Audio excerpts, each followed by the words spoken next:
Welcome to the Profit Builder Unscripted. We help residential contractors get more profits on their bottom line, have teams that take more ownership, and find more time in their day. And I'm your host, Vicki Suter. And before you jump in, if you want a quick win, go check out our business health assessment. It takes 5 minutes, and it will help you identify where profits may be leaking in your contracting business.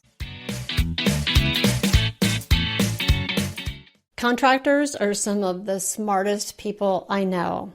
And what's really regrettable is most of them do not give themselves the credit that they deserve for how much they do know. And what that often translates to is they do not charge the prices that they should for the value that they bring to those relationships with clients and the work that they do.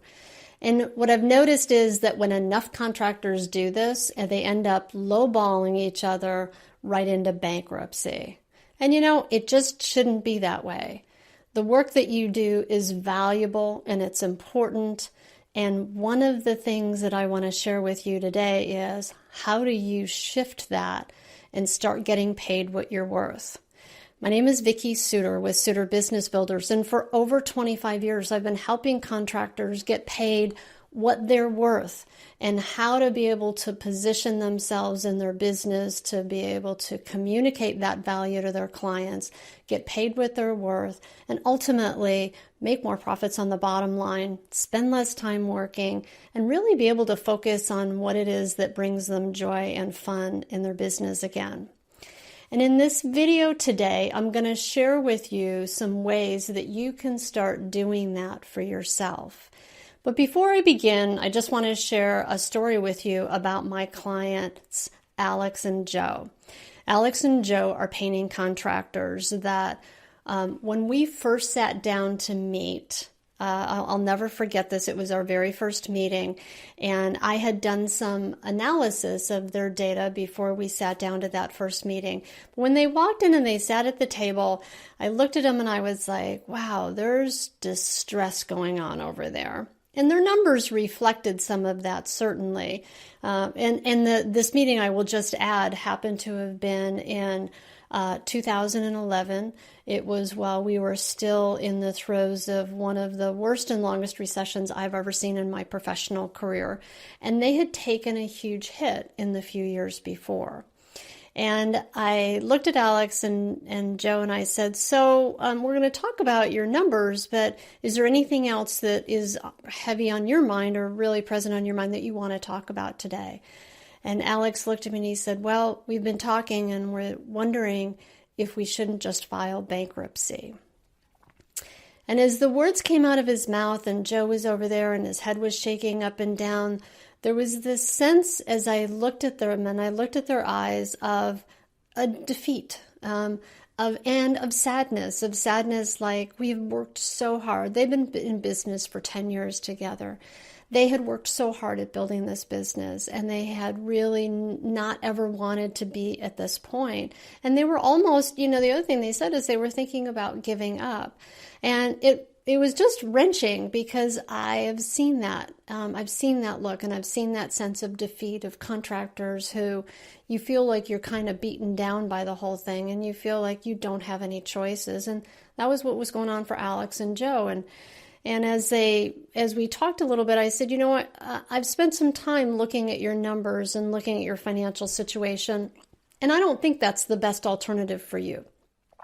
I think that we can figure out a way out of this and get your business healthy again. And I think that we can do that in a shorter amount of time than it would take you to recover from filing for bankruptcy. So if you're willing, let's just work together to see if we can find a different solution. And as I said that to him, I remember like this sense of relief coming over both of their faces. And I remember them like kind of perking up and going, oh, okay, like there's hope. Like it doesn't have to be that we're giving up or that we're feeling, that we're defeated, right? So we began by looking at their numbers and looking at what is it going to take in order to actually get them profitable again, out of debt, financially healthy, getting them paid what they were worth. They had both been taking just a minimal salary out of their business. Neither of them had taken more than 4 days off consecutively in years. They were never gone from the business at the same time. And everything that happened in their business was completely reliant on them. And then on top of that, their strategy for getting through that recession was if they just lowered their prices enough, they would get enough volume. Well, that strategy didn't work. They were losing money. They weren't getting enough volume.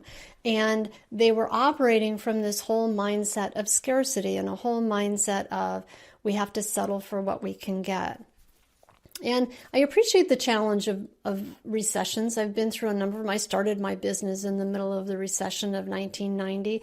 I know the challenges that can bring, but I also know that when you have a plan for how you're going to move your way through it, and also anytime how you're going to grow your business, is the critical piece of helping you stack the odds in your favor of being successful no matter what the economy is doing. And just like a project, when you begin a project, and this is what I said to them, it's like when you begin a project, you don't just show up to the job and then figure out what you're going to do once you're already there. Right? You don't operate on a minute by minute basis. You actually have some goal and some vision about what you want to create. You have codified that in numbers in terms of what's it going to cost to do that work? How long is it going to take? What kind of, what are we going to charge for that work? And then what's the scope and what are the tools and the resources and the people that we need? There is the same principles in doing a project well that you want to apply to your business. How do you in your business identify those things that define the criteria for success? So that's where I began with Alex and Joe. And that is where you can begin in your business if you really want to start getting paid what you're worth. And if you really want to start increasing your profitability, one of the first steps is to create a plan for where you want to go in your business. And so that's what we did. We began with talking about a revenue goal and how much did they want to generate in revenue. And then we kind of broke that down, like what does that translate into in terms of based on their average project size, how many projects was that? And where were those projects going to come from? And what was their strategy and plan for marketing to get those projects? And who was their ideal customer? So we started looking at creating a plan that included not just numbers on a piece of paper, but it included who was the customer, who were the jobs, where were they going to come from. We analyzed some of their previous jobs to look and see, who were the customers who generated the highest rate of return. So we did that, but we also then started looking at their pricing, and we started looking at what do they have to really charge in order to break even? So they started, one of the key things that happened, we created an operating budget for their company, but before we did that, we really looked at, do they understand what it costs them to run their business? And to run their business so that they're not getting this meager little amount left over at the end of the year that they was sort of the leftovers from their company and what they did, but how could we plan into it that their work got compensated for? When they were working on projects, they get compensated for that they got a salary that they should have that was appropriate for the company that they are, the size they are, and so on. So we built all that into the plan. But then the second piece after the plan, just like with a project that gets run well, is we started looking at what are the benchmarks or what are the feedback systems that needed to be in place in order to be able to have them stay in connection with the results that they were producing. So that ability to be able to see, we started to track revenue by month. We started to track their gross profit margin on projects. We started to do budget versus actual on jobs as well as for their company. So essentially, we started to implement these feedback systems that let them have a relationship with their results so that they could see where they were compared to where they wanted to be. And they could always see where that gap was. And if they could see the gap, they could start doing something about it.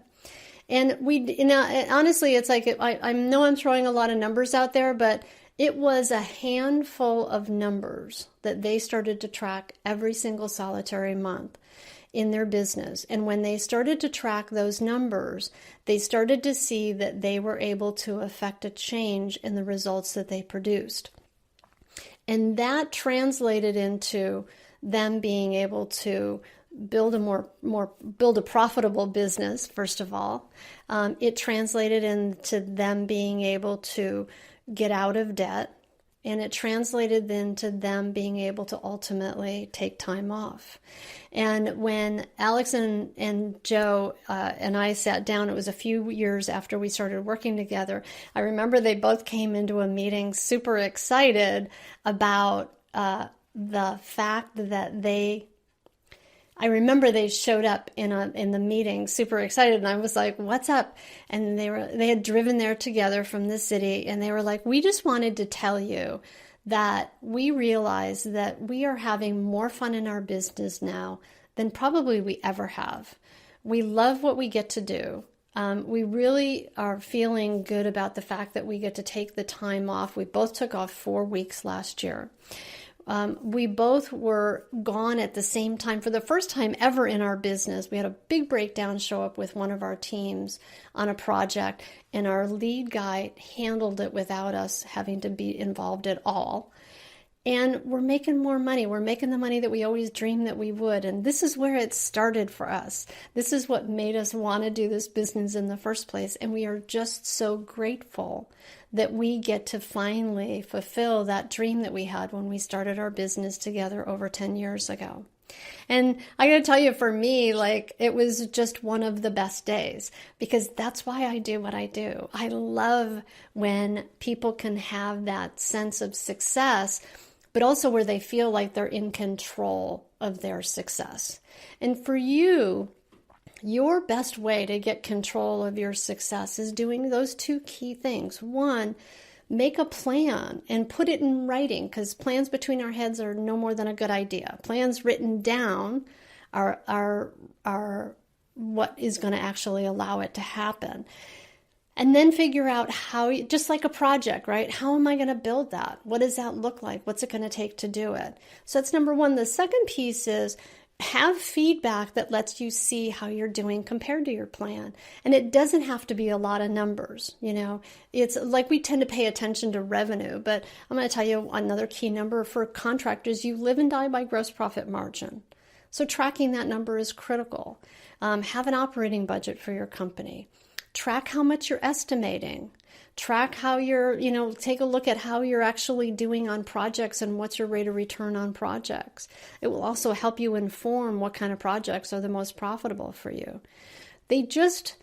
Alex and Joe got really intentional about paying attention to the results in their business. And if you do that, you're going to find that you're able to start getting paid what you're worth, because you know this stuff. You actually do this every day, and all I'm inviting you to do is to apply this to your business, and you're going to find that you're going to start to be able to increase your profitability.